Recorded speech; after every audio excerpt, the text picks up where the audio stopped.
kayaking and canoeing and bird watching. Do you want me to start over for the recording? Just go Welcome. ahead. Welcome to another speaker series program sponsored by the Woods and Wetlands Group of the Illinois Sierra Club. In a minute, we will hear from our featured speaker, Erin Railsback of U.S. Wildlife Service at Horicon Marsh. But first, a couple of brief announcements. As Doug said, we are recording this so that you can watch it in the future.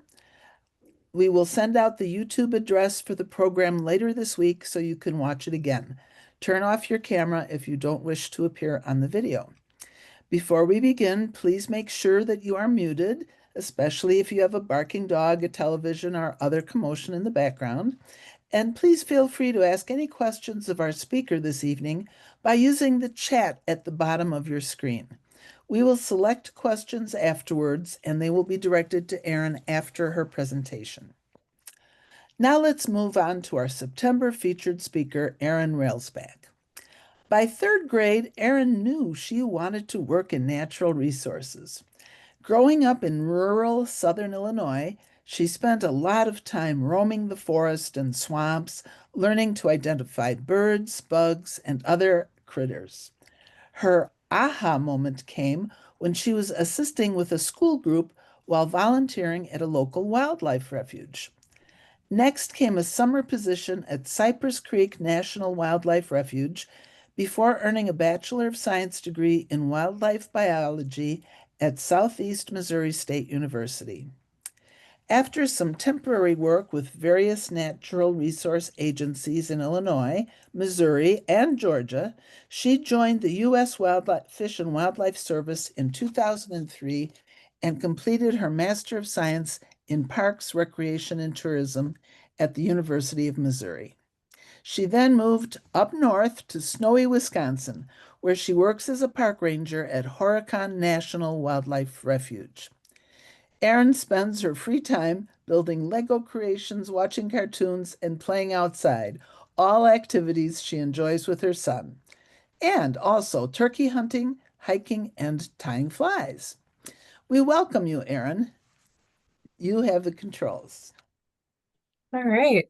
Well, thank you so much to the group for having me. I always like to, it's very nice to connect with different groups and see what types of programming that you're doing. And yeah, just the really cool things that a lot of the different local groups are working with and helping to spread the word and help conserve our natural resources. So thank you for having me this evening.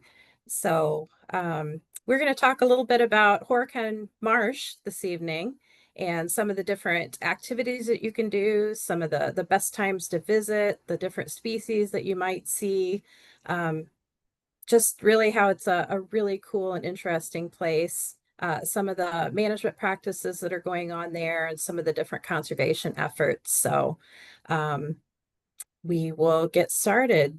So picture we're looking at here is about a typical view that you would see in the fall. If you come up to Horicon, now is actually a beautiful time to come up. September, October, sometimes even into November, mid-November, you still have a lot of cranes and birds that are around. So definitely a good time to visit. So perfect timing for this program. So just to kind of give a little bit of background, the marsh is a really important biological place. So it's located right on the edge of the Niagara Escarpment, which is a really long layer of rocks that kind of edges north to south through Fond du Lac and Oshkosh. The western edge was once a large lake and now receded to Lake Winnebago. And it actually runs all the way over to Niagara Falls. So if anyone's been there, essentially you're seeing what we have here in Wisconsin is known as kind of the backside of Niagara Falls. So a really long escarpment. As it goes up through the Door Peninsula and across into Michigan, it provides a lot of stepping stones for a lot of migrating birds, monarch butterflies, bats. It's really pretty interesting to see what migrates through this area. So the Niagara Escarpment, known locally here as the Ledge, is actually a very important biological area, a lot of really unique species to be found. So looking at you can see kind of the locator here on the Wisconsin map, but this is kind of our local watershed, the upper and lower Rock River watersheds. So if you look to the very top of the map, you'll see that a big green spot there, that's the Horicon Marsh. So we are very near the headwaters of the Rock River, and the Rock River, as it flows in, provides kind of the life source, all of the water needed for our wetland area. So as it flows through, it goes down into southern Wisconsin and eventually into the upper Mississippi River. So a lot of connections, a lot of uh, interest in water quality, especially. We do a lot of programming with how to improve the water quality and a lot of monitoring and testing there. Um, So a lot of different things linking together. So that Rock River providing water source to the marsh, it drains 110 square miles above the refuge before it enters. So it gets wider as it goes south. It's a beautiful area. It actually, right along the edge of the refuge is a really nice area to see bald eagles. The fishing is good there, even though the marsh itself is very shallow. The Rock River is a beautiful place to find a lot of different game species.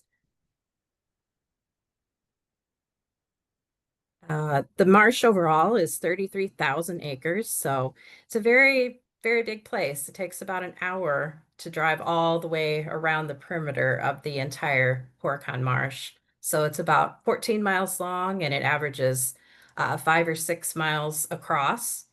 The northern two-thirds, you can see on the map there in the green, is the Horicon National Wildlife Refuge. So managed by the U.S. Fish and Wildlife Service. And managing the northern two-thirds, or about 22,000 acres. And then you can see to the south, kind of the brown area, is the Horicon Marsh State Wildlife Area, managed by the Wisconsin Department of Natural Resources. So we have to work together to collectively manage this as one big wetland unit.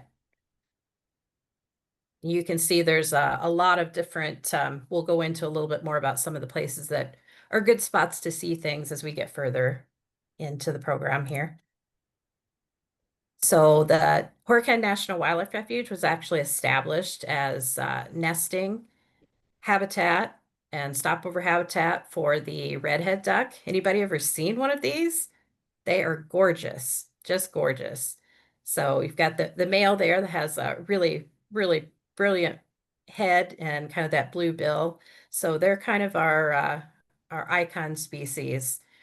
Diving ducks. So we have lots of uh, dabbling ducks that are more of like the shallow water species, and then we have redheads and some of the others that nest there and then use it as their migratory stopover habitat.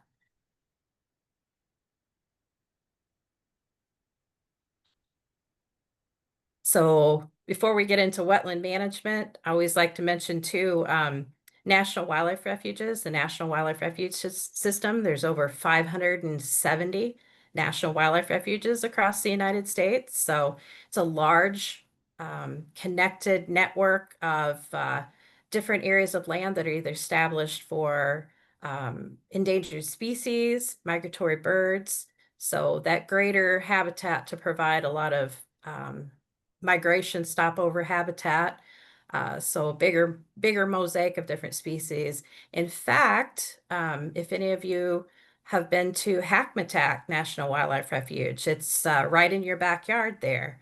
Hackmatack and then Kankakee National Wildlife Refuge as well. And those are actually starting to be managed as part of our complex here in southeastern Wisconsin. So um, definitely working across the landscape and providing some of those different habitats in various different locations. So if you haven't been there, definitely one to check out as well, something local.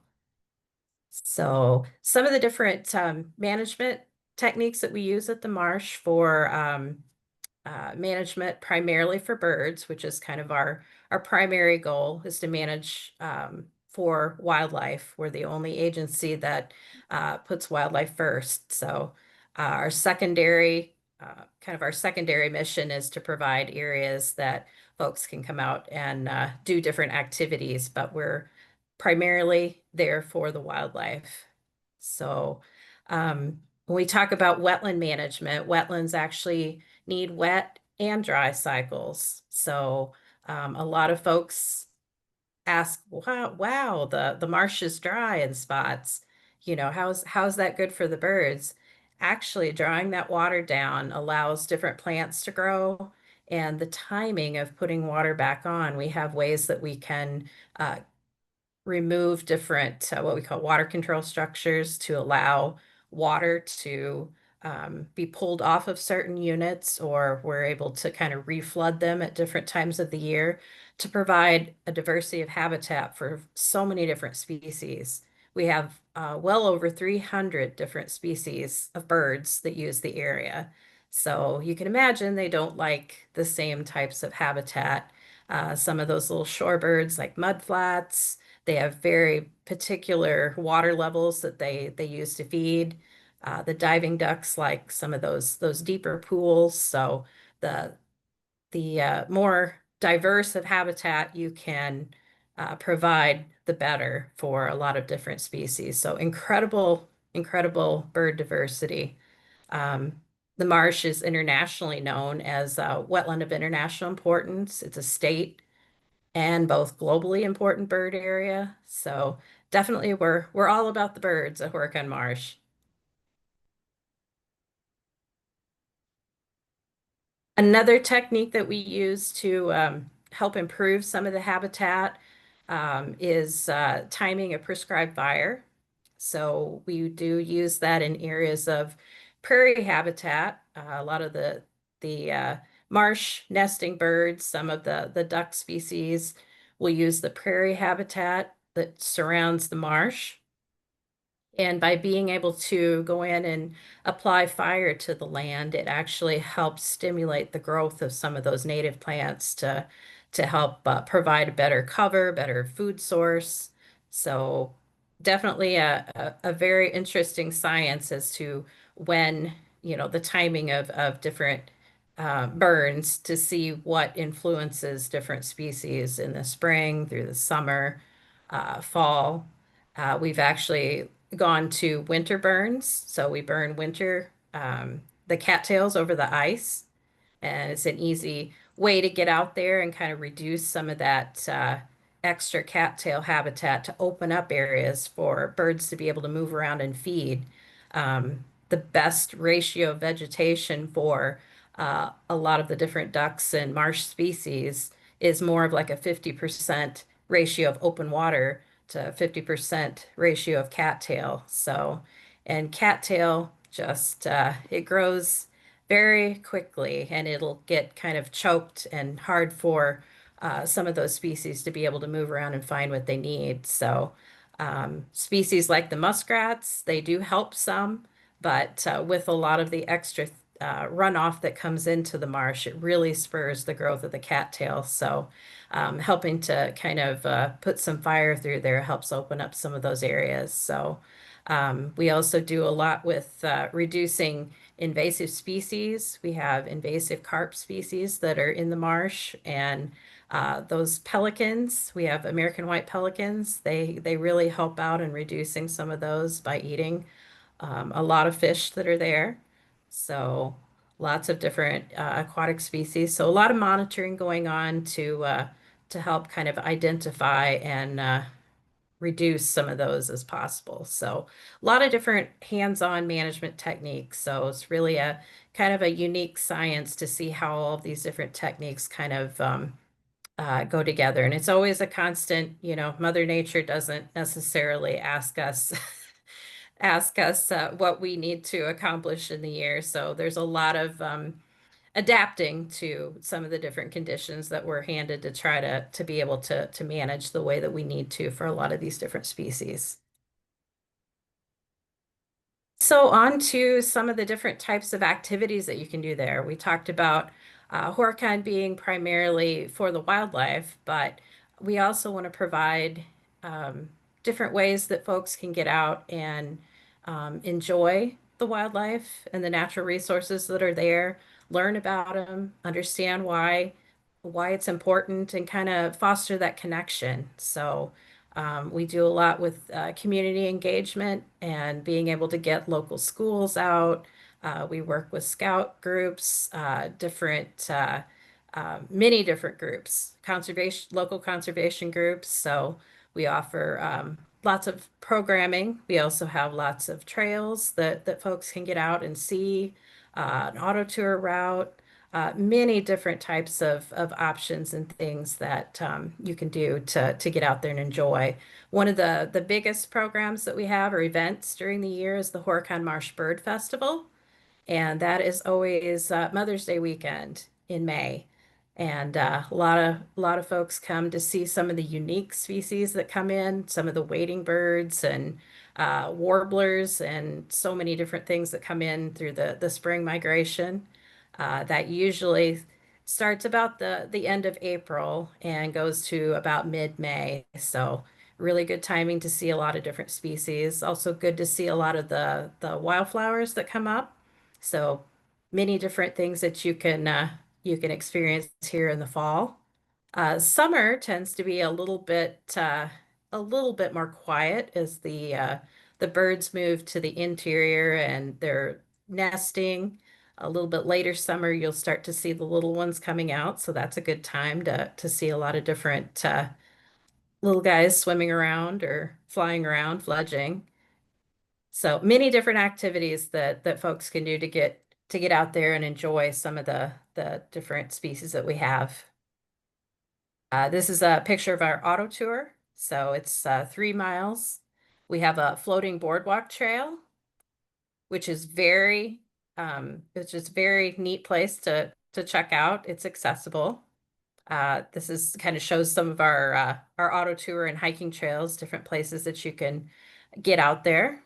And there's a picture of our boardwalk. So one of the most popular places on the marsh, you can actually get out into the wetland and you can see muskrats, you can see birds, ducks swimming around.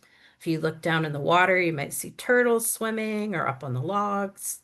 Um, Lots to see, lots of little aquatic invertebrates in the water moving around, lots of frogs, have lots and lots of frogs, lots of leopard frogs and um, different things there.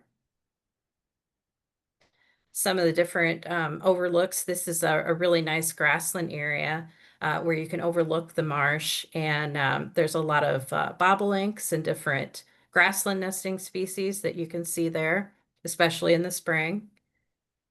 Gorgeous area. We do have some short-eared owls that are in this area, so that's one that people always are looking to find.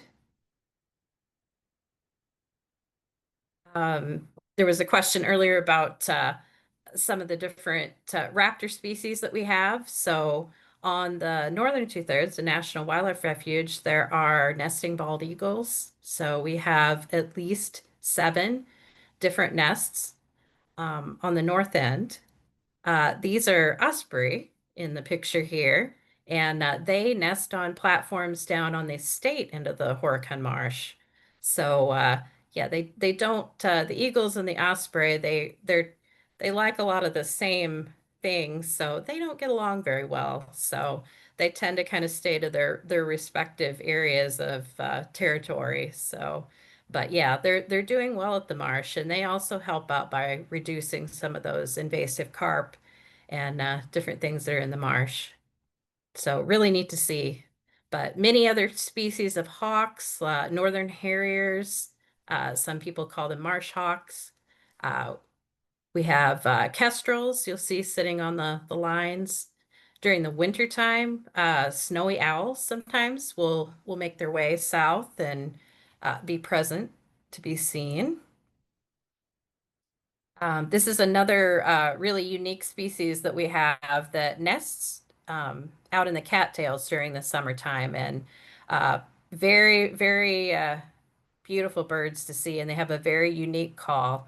If you haven't heard, definitely pull it up on eBird or online to check the call. But yellow-headed blackbirds, those are always a huge draw. People are looking forward during the summertime months. We also have a pretty good success story uh, with the trumpeter swans. Now, there aren't many trumpeter swans. Their numbers are a lot lower than the tundras that tend to migrate through. In the early 90s here in Wisconsin, um, there was an attempt to establish a reintroduction of trumpeter swan species to the Horicon Marsh, and they released a couple of nesting pairs, and it just didn't ever take. They ended up going to different places and nesting, and so yeah, it didn't seem to go. And all of a sudden, like 15 years ago, we had a pair that showed up and nested very close to the highway of all things, and were really visible where folks could sit and watch them and see how many little ones they had each year. And then pretty soon we had a second and a third nesting pair, and they're really starting to take off. So that's a really nice conservation success story for yeah, getting the trumpeter swans to nest and have some successful fledglings here at the marsh. So beautiful birds, really neat to be able to see. You'll see them around our auto tour as well, oftentimes. That rusty red that's on their head is from where they're dipping down in the mud and feeding underneath the water. So typically you see kind of that reddish cast of the head. Lots of turtles, mostly painted turtles. Here's that snowy owl we were talking about earlier. So you tend to see them more. They're day hunters, so they're one that you could easily see during the day if they are present in the area. Beautiful yellow eyes. They tend to sit on muskrat huts while they're hunting, or fence posts along some of the edges of the neighboring lands along the marsh. Many different species of flowers, monarchs. Monarchs are a big one. Definitely a focal species for the Fish and Wildlife Service. Their habitat is definitely reducing by the day.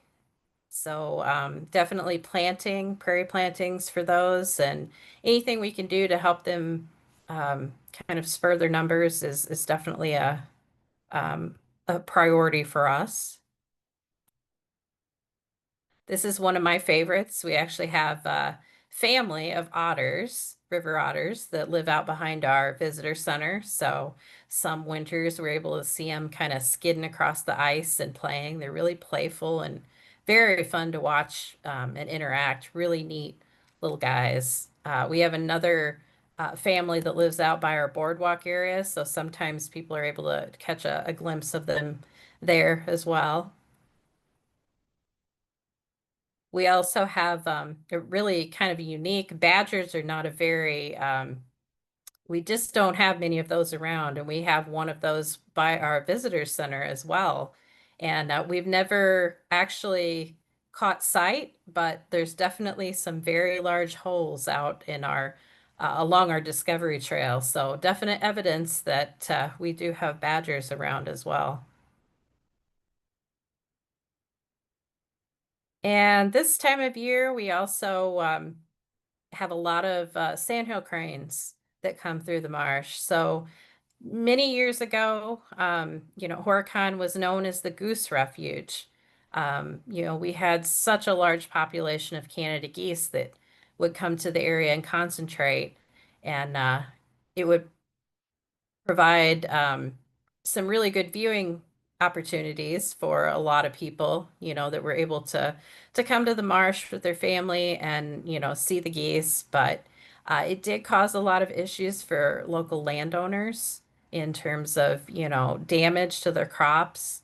One of the other big concerns too was by concentrating so many birds in an area, and especially the majority of the birds in one particular flyway.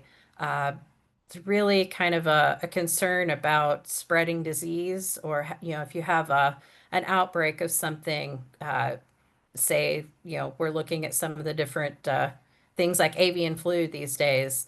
It's really a good idea to disperse some of the population across the landscape so that you don't have all the birds in one place if there is something like that that's able to spread easily. So over the years, the Canada geese have actually changed their migration patterns. So um, due to some of the different developments on the land, retention ponds and areas where there's warmer water. A lot of the geese just don't migrate as far south as they once did. A lot of them sometimes tend to stay around the Chicago area there if they can find the habitat that they need, or migrate along more of the Mississippi River where they've got, good open water and plenty of habitat there. So just a lot of changes in the landscape. However, the sandhill cranes are starting to become our new Canada geese. So it seems like every year we're getting more and more that are concentrating at the marsh, what we call staging, where they all gather up and get ready for their migration in the fall. So it's always kind of a neat thing to be able to, see so many coming in and out of the marsh throughout the day, and especially at night when they come in to roost in the marsh. So lots of sandhill cranes and thousands of geese, or thousands of ducks. Well, we still have thousands of geese too, just not hundreds of thousands. So many, many different types of birds and in mass concentration this time of year. So lots of ducks and cranes. So if you're looking for kind of those large spectacles of migration, fall is a really good time. Anytime between mid-September, depending on the weather each year, into mid-November is a good time to be able to see those larger concentrations of birds. So depends on what you would like to see in the timing of your visit. Lots of different species. We put up a lot of nesting box structures for bluebirds. These are tree swallows here, and they tend to nest in cavities, so they take advantage of some of those boxes. We have a lot more of those than we do bluebirds. Unfortunately, their numbers are going down. But by providing that habitat for some of those different species can kind of help boost their populations. We also have nesting structures for purple martins, and they've been doing quite well. Their populations are holding pretty steady here as well. Really pretty birds. The American white pelicans. They are so fun to watch when they're feeding. They're group feeders, so they get together in what we call a pod, and they will actually collectively herd fish into very shallow water, like a corner along our impoundments, and where they can kind of scoop them up and eat them. So watching them feed it's really kind of neat to see. Their populations have been increasing every year as well. This is a nesting island kind of in the center of the marsh. So there's a lot of these little like leftover spoil piles from uh, historical dredging, many, many years ago. And they actually, they along with the cormorants will kind of make these little colonial nesting colonies out there in the marsh. So um, typically we have over 400 nests when they do the pelican nest count. So pretty good amount of pelicans out in the marsh. And as they start to increase their populations, we're starting to see them on some of the local lakes here as well, lakes that we haven't historically seen them. So pretty good evidence that they're doing really well. A lot of different wading birds. Usually spring is a really good time to see some of the herons and the egrets coming in. Just a nice picture of some of the prairie habitat along some of our hiking trails. During the fall season, sometimes we do seed collection with different groups and collect prairie seed to use in mixes that we can reseed some of our different areas to help kind of boost some of the productivity. This is a picture of kind of one of those areas we talked about where we draw down uh, the marsh, and you can see we're just starting to get a little bit of a kind of a nice mud flat there for some of the migrating shorebirds. The shorebirds in particular are very specific in their needs, and shorebirds tend to spend the majority of their life migrating. So, uh, 4,000 miles is a good estimate for them in a typical year. So as they come across from, Asia and some other areas, they're typically on the move most of their life. So being able to find what they need at critical times is really important for a lot of the different shorebird species. Leopard frogs, lots of those in the marsh. They provide a lot of food for a lot of different birds, especially some of those herons and egrets we were just talking about. You will see them down in the wetland at times, as well as in the uplands along our hiking trails. They tend to startle you as you're hiking along, and they just jump out of nowhere, but very pretty species. And we also have whooping cranes, which is a really good success story for us at the marsh. Um, Whooping cranes historically have not done well. Their populations had gotten to such a low count that um, there's been a really big push to help look at some different types of conservation techniques in terms of raising them in captivity and doing different types of releases, using like a crane costume to be able to help them on the landscape learn what to eat and where to roost. And so it's a really intensive program. There's several agencies that are involved in working together to kind of slowly reintroduce some of these species to some of the areas. And we do have a handful of kind of wild fledged birds that tend to come to the marsh every year. And that's always a absolute delight for visitors to be able to see. They're definitely huge birds, 5 feet tall, very impressive to see. Large wingspan, um, very, very graceful, pretty birds. Um, in the fall, a lot of times we work with the International Crane Foundation, that's also centered here, uh, very close by in Baraboo, Wisconsin. And in the fall, a lot of times they will bring some captive reared birds over and do what they call a direct autumn release. So they bring the young birds over.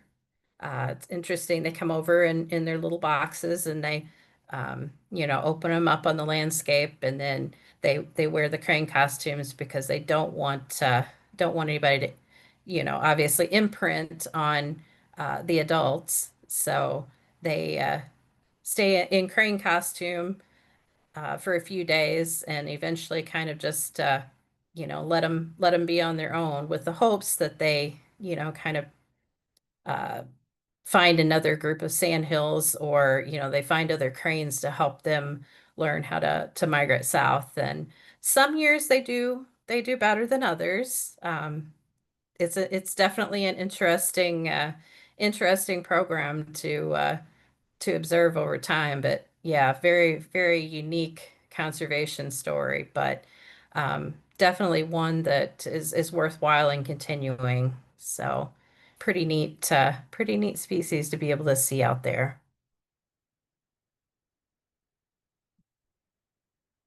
All right. So a lot of different species at the Horicon Marsh. Beautiful place to visit. I hope that you guys are able to come up and check it out in different seasons. Very, very unique place to come. So we can roll over to questions if folks have them. Okay, okay. First question is, how do you set fire to the marsh when you're doing your burns? That's a great question. So they have different types of equipment, things that look like big tanks. So they have these little like throwers on the front, and when they go out into the marsh with this little tank, they're able to kind of shoot the flame out to the areas that they want.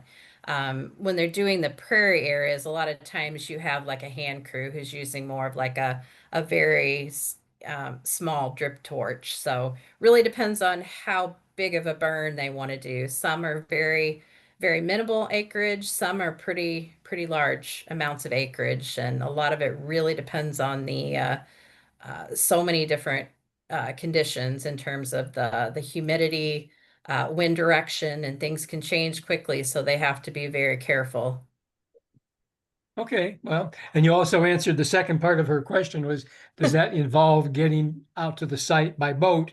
And you answered, you do. So that's that. Yeah, All right. yeah, So and the we next question is, what predators live in the marsh? Like bobcats, coyotes, wolves, all of them? yeah. Yeah, so we have a pretty large population of coyotes. We also do have red foxes, um, lots of raccoons. Um, we do have not the bobcats for the most part tend to be more toward the west. It's not really their type of habitat, so not something that we see much of. We have had in the last year sightings of a couple of black bears, which is Oh, kind of a very, very unique thing. Yeah, and there have been sightings of wolves, not wow. many, but a few moving through. So obviously, younger ones that are roaming to find a new territory, but um, different things that come through. So yeah, predator populations sometimes can be, if they get too high, can be kind of an issue with a lot of the duck nesting species and some of the different birds. So yeah, definitely something to monitor. Okay, well, that leads right into the next question. Is hunting allowed on the marsh? It is so different types. So it Well, like for is the maybe for northern. these predators, maybe. Yeah, yeah. That is one in particular that we do allow. So a lot of the state seasons, like deer hunting and small game, predator hunting, those are opportunities that you can do on the entire marsh, even the National Wildlife Refuge. However, the northern two-thirds, the National Wildlife Refuge, we actually are closed to waterfowl hunting. So it is a kind of a true waterfowl sanctuary, so it provides that habitat that they can get away from, you know, different types of disturbance and just focus on, you know, doing what they need to do before fall migration. Sure. Has that always been the policy of Horicon to not have hunting in the refuge? They have allowed deer hunting for many, many years now. Over time, we've tried to align more with some of the state seasons, but we have to look very carefully before we open any new seasons or any different uses to make sure that they are compatible and won't cause any negative impacts to the trust species that we're managing for. So there is a very detailed process that we go through before we decide to make management decisions like that. But your national wildlife Mm-hmm. your fish and wildlife. So aren't you Mm-hmm. proprietary? Don't you have the final say? Well, I started to say the states have they have kind of a lot of autonomy in terms of like setting regular s- uh, regular seasons for most of the species. Yes, for some species, especially migratory birds, they do have to get, you know, concurrence from the Fish and Wildlife Service in order to be able to, you know, allow certain seasons. So it is kind of a partnership, but yeah, in an effort to kind of make it easier for folks in terms of, you know, regulations and aligning a lot of those together. The more we can kind of do the same types of things, the better. And aren't you bound by international laws that protect the birds? I mean, because some of those birds aren't ours. They belong to Canada or somebody else. Yeah, so we do have a team within the Fish and Wildlife Service who works with those some of those international migratory bird laws. And yes, that is something that they look at as a partnership to manage for some of those different species. All Are right, I have another any other question. questions? Yes, I have another one from Rosemary. She says she's amazed at the variety of species, and she had visited there years ago when it was full of those hundreds of thousands of Canada geese. When did this change, and how long ago? It changed pretty gradually over time. I've been at the marsh 20 years myself, and we've seen almost a month shift in the timing of some of the different species that appear in the fall. A lot of that can be contributed to changes on the landscape, not just near us, but you know, through other areas, migratory areas, as well as um, the changes that we're seeing with the climate and the weather. You know, different patterns tend to affect those species differently in terms of, you know, when they migrate or where they go to. So it's been kind of a very gradual shift um, over time. So it wasn't one of those like they're here one day and they're gone the next, but yeah, just pretty gradually over time. But within the last 25, 30 years, it's just kind of been a trend that direction. Okay. Uh, Well, that's all the questions I Oh, have. no, I Anybody else have wants to another one, write one real Steve. I'm quick? sorry. You're not getting away with that. A few years ago, we had somebody from the Crane Foundation speak, Uh-huh. and I think it was 2 years ago, and she said Mm. that there was a movement to open hunting on the sandhill cranes in Wisconsin. Did that ever go anywhere? It is still something that is being discussed, but it has not been approved at this point. So So at that point, we were writing letters. Do we need to do that again? Those of us in Illinois who it's none of our business, but for the birds. yeah, so I don't know exactly what we're not close to having a season at this point. I'm not sure what the status is, but ICF would probably be a little bit better positioned to answer that question. All righty. Well, Erin, it's been delightful to have you. We are so grateful for your beautiful pictures and for the stories you've shared with us and all the information. Um, for those watching, we will be posting this on our YouTube channel, and I will send the address out within the week, probably, unless something happens in my life that precludes that. But I will promise to get it out as soon as possible. This Horicon Marsh presentation was the first of our 2025 autumn season for our Sunday speaker series, but there is more to come.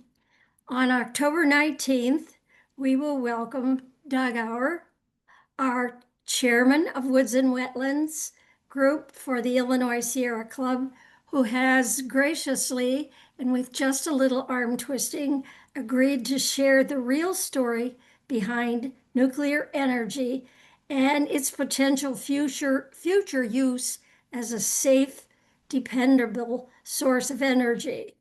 Doug has promised to explain the pros and the many pitfalls of this energy source in his presentation on a Sunday, October 19th. So we're all looking forward to hearing from Doug, nuclear power and the environment. And then following for our final program of 2025, in November, we will welcome Liza Lehrer, who is the Assistant Director of the Urban Wildlife Institute of Lincoln Park Zoo. She has a community engagement program to study the bats within the city in Chicago. They have had citizens sign up, and they take their little iPads and go out with little antenna on them.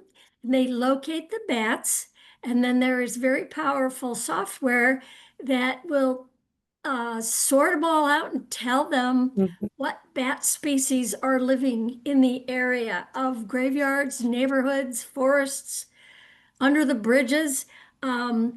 These bats are amazing mammals. They're the only flying mammal. And something I didn't know, and Erin probably knows this, is bats eat their weight in insects every day. So we should build little towers for bats and worship them because they're really good guys. So on this beautiful September evening, right before the solstice, I want to thank you all, and especially Erin Railsback, for sharing her remarkable story of the Horicon Marsh. You in the peanut gallery will be receiving information of how to play this back later this week. And if no one has anything else to say, I'll say good night. And thank you again, Erin.